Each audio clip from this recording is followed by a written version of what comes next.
여러분 안녕하십니까? 4월 29일 금요일 뉴스투데이 강원입니다. 이번 6일 지방선거에서 평창군 광역기초의원 선거구가 재편됐습니다. 인구 하한선 미달 문제가 있었지만 강원도 도의원 의석수가 늘어나면서 해소가 됐는데요. 기존대로 해도 무방한데 예상치 못한 형태로 선거구가 바뀌면서 유불리 논란 등 지역 선거판이 술렁이고 있습니다. 보도에 조성식 기자입니다. 6일 지방선거 평창군 광역 기초의원 선거구에 변화가 생겼습니다. 8개 읍면을 4개씩 묶어 가와 나 선거구, 북부권과 남부권의 형태로 쪼개져 있었는데 가에 있던 대화면과 나에 있던 봉평면이 자리를 바꾼 겁니다.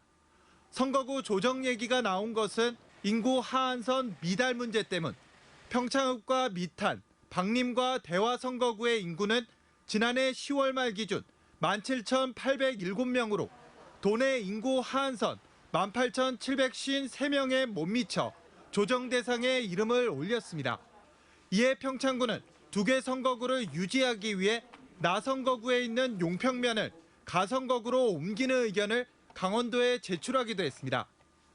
나누다 보니까 용평면이 남부 지역에 편입이 돼서 양쪽 다 하면 약 한 2만 명씩. 그러다 보면 장기적으로도 또 맞고 그다음에 생활권 중심으로 맞추는 게 맞는 것 같아가지고 의견을 제시한 적은 있습니다. 그런데 국회 정개특위 심의 과정에서 도내 광역의원 의석수가 3석 늘었습니다. 이 때문에 도내 인구 하한선도 작년 10월 말 기준 18,000명대에서 17,474명으로 낮아졌습니다. 더 이상 인구 문제로 선거구에 손을 댈 필요가 없는 상황이 만들어진 건데 규모가 엇비슷한 대화와 봉평의 소속 선거구가 뒤바뀌는 예상치 못한 조정이 이루어진 겁니다. 출마자는 물론 주민들 사이에서도 생활권이 전혀 감안되지 않은 결정이라며 불필요한 선거구 조정으로 혼란만 초래하고 있다는 불만 섞인 목소리가 나오고 있습니다. 인구가 모자란다든가 정서가 똑같아가지고 이렇게 했다든가 전혀 이쪽으로 요즘에 선거 치르면서 한 번도 이게 바뀐 게 없는데. 특히 대화의 경우 가선거구에서는 평창읍 다음으로 인구가 2번째로 많았는데 나선거구로 옮기면서 진부와 대관령에 이어 3번째로 밀렸습니다. 이 때문에 광역이나 기초의원을 배출하기가 더 어려워진 것이 현실입니다. 이런 작은 동네에서 이제 의원도 한 명 없는 그 무의원 작은 면이 되지 않겠나 하는 어떤 이런 걱정이 앞서지. 실제 도의원 선거 출마자 중 진보 출신인데 대화에서 활동한 후보자는 유리해졌고 대화 출신인데 평창에서 활동한 후보자는 불리해진 사례도 나오고 있습니다. 뜬금없는 선거구 조정이 선거판에 혼선을 주는 것은 물론 유불리 논란까지 불러일으키면서 특정 정당의 이해관계에 따라 선거구를 정하는 이른바 게리맨더링에 대한 의구심이 커지고 있습니다. MBC 뉴스 조성식입니다. 지난 2019년 4월 고성에서 대형 산불이 발생한 지 만 3년이 훌쩍 지났습니다. 한국전력공사 측의 관리 소홀로 산불이 발생했다는 점이 밝혀졌지만 아직 배상이 이루어지지 못하면서 이재민들은 고통 속에 살아가고 있습니다. 김인성 기자가 취재했습니다. 2019년 4월 고성 산불이 발생한 지 어느새 3년이 지났습니다. 그 사이 한전의 관리 소홀이 원인이라는 점이 밝혀졌고 특별 재난 지역으로 선포되면서 각종 지원금이 서둘러 전달됐지만 이재민들의 피해 규모에는 턱없이 모자랄 뿐이었습니다. 산불 비상대책위원회가 꾸려졌지만 상대적으로 소액의 피해를 입은 다수의 이재민들과 수십억 원대 거액의 피해를 입은 소수의 이재민들이 똑같은 권리를 갖다 보니 최대 60%를 보상한다는 내용의 한전과의 합의 과정에서 이재민들끼리 마찰이 빚어졌습니다. 최대 70%가량 산정된 손해사정사의 평가에서 다시 60%를 보상받게 되는 구조는 피해 규모가 클수록 더 큰 손해를 떠안아야 해 거액의 피해자들이 받아들이기 어려웠기 때문입니다. 게다가 1,000명 넘는 이재민들이 저마다 각각 다른 피해 규모, 피해 상황이다 보니 피해자를 특정하고 보상액을 산정하는 과정도 매끄럽지 못했습니다. 결국 거액의 피해자들 중심으로 180여 명이 새 비상대책위원회를 만들어 민사소송을 통해 보상받기로 했습니다. 민사소송을 하기 위해선 피해지를 보존해야 하기 때문에 피해자들은 3년 전 산불 피해지를 그대로 놔둔 상태입니다. 펜션업을 하던 곽상호 씨는 10년 넘게 펜션이면서 가정집이기도 했던 유일한 주택을 잃었습니다. 화마는 펜션에서 키우던 강아지의 얼굴에도 깊은 상처를 남겼습니다. 곽 씨는 결국 피해 건물을 주택으로 인정받지 못해 보상을 받지 못했습니다. 주택으로 인정은 못 받았어요. 그래서 이게 일단 상업용 시설이라 그래서 주민등록증을 여기 한 10몇 년 동안 두고 있는데 주택이 아니다 해서 주택으로 지원받는 거는 거의 전무했어요. 집안 대대로 70년 넘게 살아온 한옥 고택을 화마로 잃은 김영만 씨는 최종 보상금을 5천만 원 정도 주겠다는 손해사정 평가 결과에 결국 민사소송을 선택할 수밖에 없었습니다. 전체 평가가 한 2억 가까이 나와서 거기서 50% 감가를 해서 평균적으로 가재도구 주택 포함해서 해서 60%를 주니까 이게 한 5천 몇백이 딱 돼버린 거예요. 그래서 항의를 했거든요, 제가. 게다가 초기의 피해 규모와 상관없이 이재민들에게 지원된 긴급 지원금은 3년이라는 시간이 지나면서 온데간데 없게 됐습니다. 큰 집이든 작은 집이든 다 똑같이 놀아주고 그 10평 태원집이나 뭐 100평 태원집이나 그랬을 때 그 돈 갖고 어떻게 집을 짓겠습니까? 그거 다 받은 거 갖고 3년 동안 생활해 왔다 보니까 이제는 집을 질 엄두조차 못 내는 겁니다.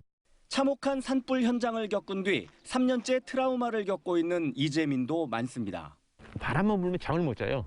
그러니까 이게 트라우마가 아직 있는 거예요. 그러니까 그때 불이 나고서도 이제 트라우마 센터에서 이제 치료를 받고 그랬거든요. 근데 이제 없어졌는 줄 알았는데 고성 산불이 발생한 지 3년이 훌쩍 지났지만 대부분의 이재민들은 아무것도 해결되지 않은 상황에서 여전히 고통스러운 하루하루를 보내고 있습니다. MBC 뉴스 김인성입니다.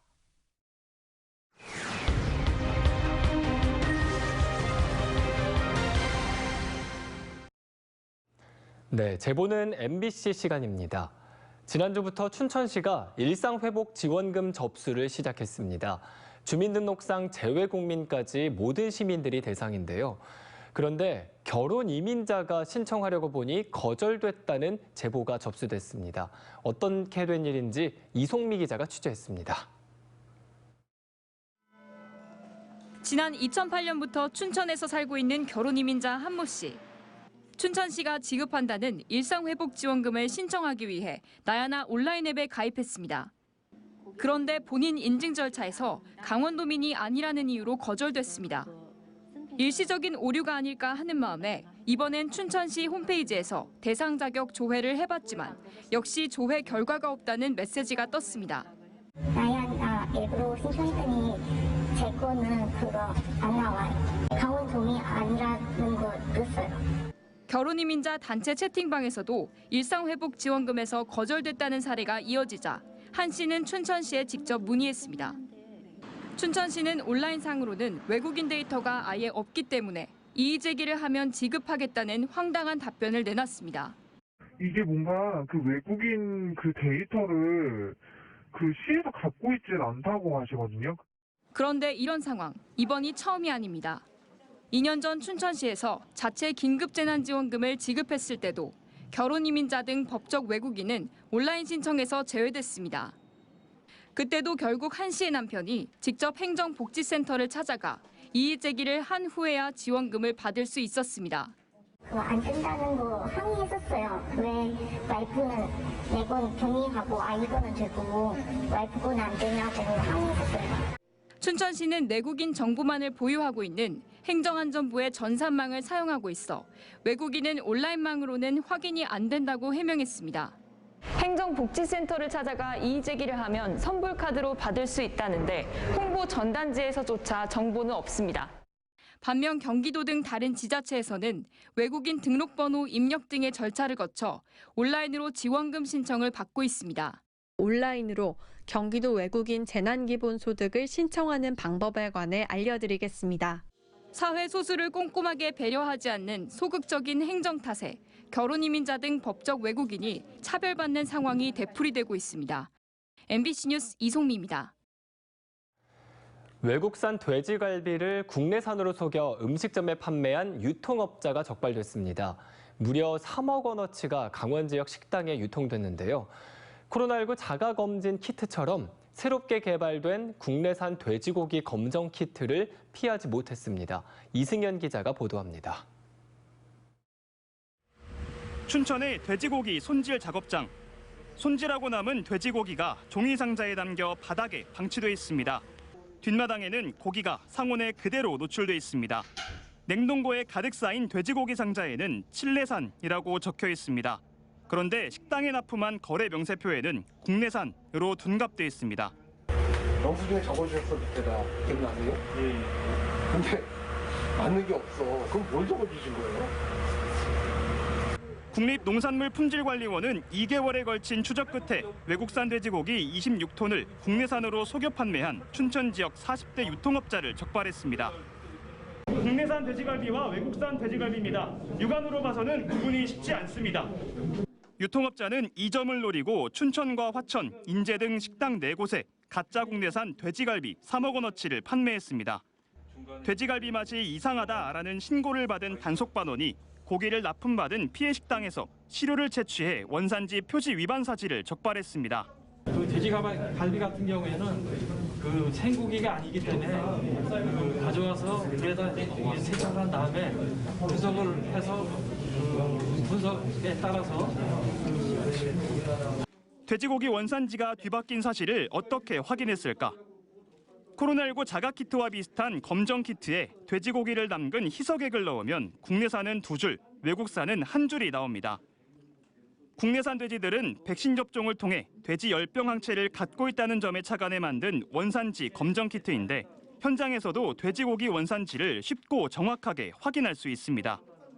2줄일 경우에는 좀 더 색깔이 진해지려면 한 3, 4분 정도 걸리고 있습니다.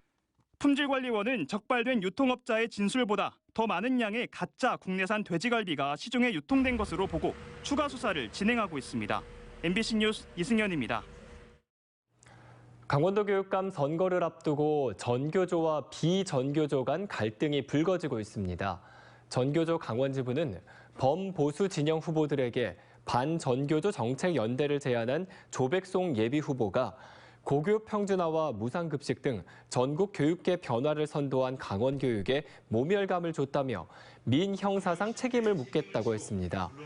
이에 대해 조백송 예비후보는 현 교육감과 전교조 출신 예비후보 2명도 침묵하는데 전교조 강원지부가 나선 것은 정치적 중립 위반이라며 교육감 선거 개입 중단을 요구하고 나섰습니다. 이강후 전 국회의원이 국민의힘 원주시장 공천 배제에 반발해 무소속 출마를 선언했습니다. 이 전 의원은 어제 자신의 선거사무소에서 기자회견을 열고 이번 공천은 특정인을 공천하기 위한 사기극이라며 공천 과정에 문제를 제기하고 무소속으로 원주 시민의 직접 선택을 받겠다고 밝혔습니다. 또 당선 후 당에 복귀해 힘 있는 여당 시장이 되겠다며 보수 표심에 호소했습니다.